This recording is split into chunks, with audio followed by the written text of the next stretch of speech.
The world of Rathuun was a dying ember adrift in a forgotten corner of the Orion Spur. Volcanic plains smoldered with dim crimson light. Storms of metal dust swept across miles of barren stone, and within the towering citadel of black steel, the warlord Gorvak Thul ruled with an iron fist. The Rathuun were feared across dozens of systems, an ancient war culture bred in gravity so crushing it bent lesser beings to their knees. Their armor was a fusion of bone and meteorite. Their weapons, forged in the molten rivers that etched their world, were legendary. They conquered, burned, and moved on. Yet now their own world was breaking. The tectonic layers beneath the citadel groaned with deathly warnings. In 6 cycles, the crust would collapse into the burning mantle below.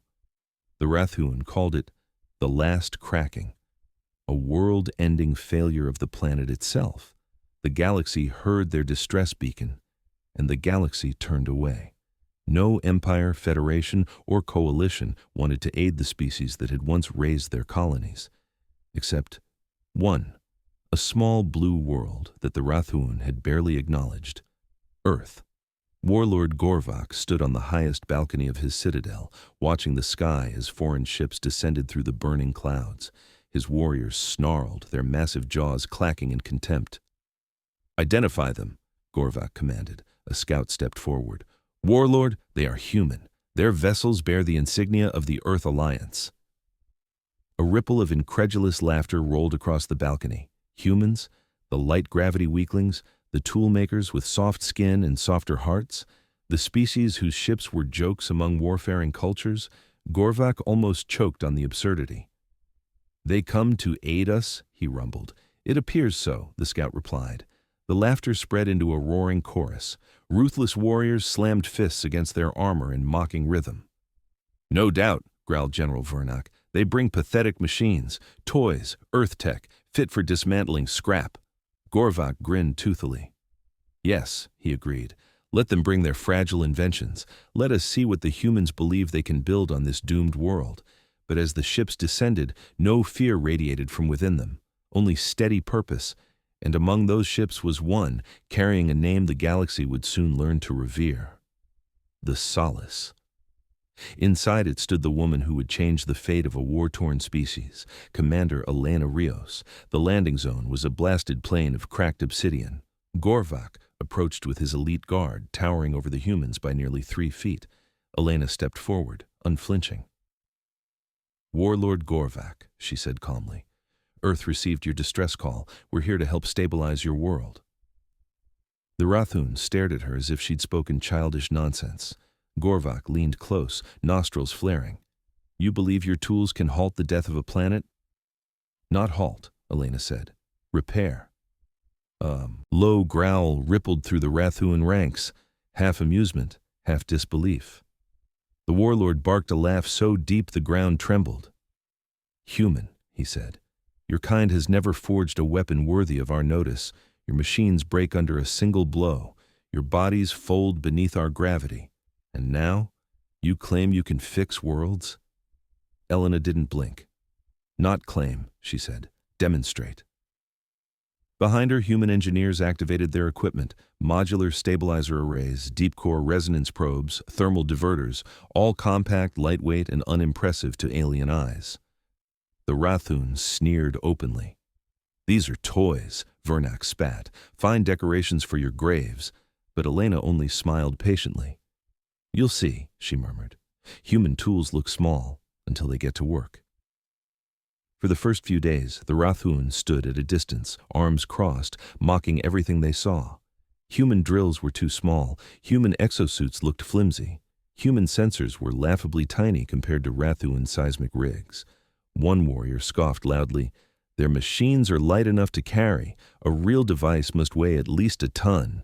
And several human engineers shrugged with a grin. "Yeah," one said, "we like ours portable." The Rathuun didn't understand that word. They would. The planet groaned underfoot, cracks widening, magma pulsing upward. Still, the humans worked. Hours turned into days, days into weeks. They labored in toxic storms, through quakes that shattered entire plateaus, through nights so cold even Rathuun armor frosted over. Yet they kept going. Humans climbed cliffs with nothing but a tether and sheer stubbornness. They hauled equipment twice their size. They adjusted plans on the fly whenever the planet's instability shifted, and whenever a Rathun scoffed, the humans responded only with a smile and a quiet, "We're working on it." Gorvak watched, at first with amusement, then curiosity, then a growing sense of something he hadn't felt in decades: respect. On the 22nd cycle, a superquake struck the southern continent. The ground cracked open beneath the humans' forward camp. A resonance probe toppled into the abyss. Gorvak's scouts reported the humans' location. "Move them back," he commanded. "Even you cannot survive a mantle vent." But when he reached the site, he froze. The humans hadn't retreated. Instead, 3 of them were hanging on ropes inside the active fissure, manually securing the fallen probe. Gorvak roared from the cliff edge. "Climb out! The crust is collapsing!" Elena's voice echoed from below. "Then we better anchor this before it drops any further." The warlord stared in stunned disbelief. "You risk your lives for a tool?" he roared. "No," she called, "for the Rathun who need it." The warlord felt something tighten in his chest. Why would a species they barely knew risk so much? Why would humans, fragile, short-lived humans, stand their ground when even the greatest warriors would retreat? When Elena finally climbed up, magma glowing beneath her boots, Gorvak confronted her directly. "You could have died," he growled. She wiped dirt from her face. "So could your world," she replied. "That's why we're here."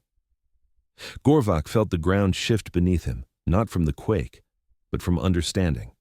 This was no mercenary rescue, no political gambit. These humans came because someone needed help. That was all. Over the following cycles, human technology revealed its true genius. What the Rathun saw as small was simply efficient. What they mocked as fragile was adaptable. What they dismissed as weak was designed to be carried anywhere, deployed anywhere, operated by anyone.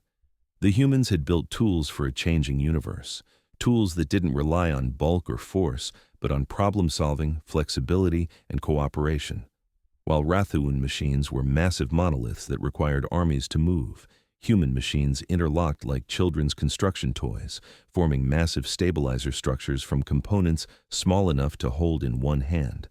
And slowly, unbelievably, the planet stabilized, vents cooled, fault lines locked into place, volcanic pressure rerouted safely.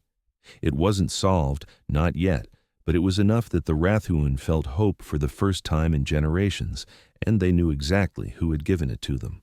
On the 47th cycle, Gorvak's citadel, his home, his legacy, began to fall. A catastrophic chain reaction beneath the mountain sent shockwaves tearing through the bedrock. Massive stone pillars collapsed. The citadel began sliding toward a molten canyon. Rathun screamed in terror. Gorvak himself stood frozen, watching centuries of his people's history crumble. Then the humans arrived. Not with weapons, not with war machines, with engineers, with tools, with sheer unrelenting determination. Elena pointed toward the failing support ravine. "Anchor lines, thermal shields, stabilizers now!" While Rathun warriors fled, humans sprinted into the collapsing structure. They cut through debris, lifted stones 5 times their weight using portable resonance lifters, held back falling beams with nothing but exosuits and raw grit. Gorvak couldn't believe what he was seeing, his world falling and humans running toward the danger. He followed them inside. What he saw stole his breath. A human engineer, barely more than a youth, was bracing an entire stone arch with his exosuit, screaming in pain as the weight pushed him to the ground. Another human dove under crumbling debris to pull out trapped Rathun children. A third climbed a collapsing tower to plant the final stabilizer node, while molten fire rose beneath him. Gorvak had led warriors for 80 years. He had seen valor, he had seen sacrifice, but never like this, never from a species with no obligation to be here. "Why?" he whispered to Elena amid the chaos. "Why do you do this?" She looked at him with soot-covered eyes. "Because someone has to." The stabilizers activated, the ground locked, the citadel stopped sliding, the world held. And in that moment, as dust settled and smoke thinned, Gorvak stood among human engineers, each bruised, burned, exhausted, and felt something break inside him. Pride, fear, arrogance, all replaced by awe. He looked at Elena. "All this time," he said softly, "I believed strength meant domination, conquest, crushing what stands before you." Elena placed a hand on the still glowing stabilizer. "Strength," she said, "is the ability to build something that lasts." The warlord bowed his massive head, not in defeat, but in reverence. Weeks later, the humans prepared to depart. The Rathuan world was not fully healed, but it was stable, alive, saved. Thousands of warriors stood in formation as Gorvak approached Elena. He held something in his hands, a shard of obsidian from his citadel, etched with ancient runes. "A token," he said, "from a warlord who once mocked your tools, and then watched your people rebuild my world." Elena accepted it quietly. Gorvak stepped back and addressed his warriors. "Let all Rathun remember this day," he thundered. "Humans did what our strength could not. They faced the death of our world, without fear, without pause, without reward." He looked to the sky where the human ships waited. "And for the first time," he said, voice breaking with emotion, "we understand what it truly means to be human."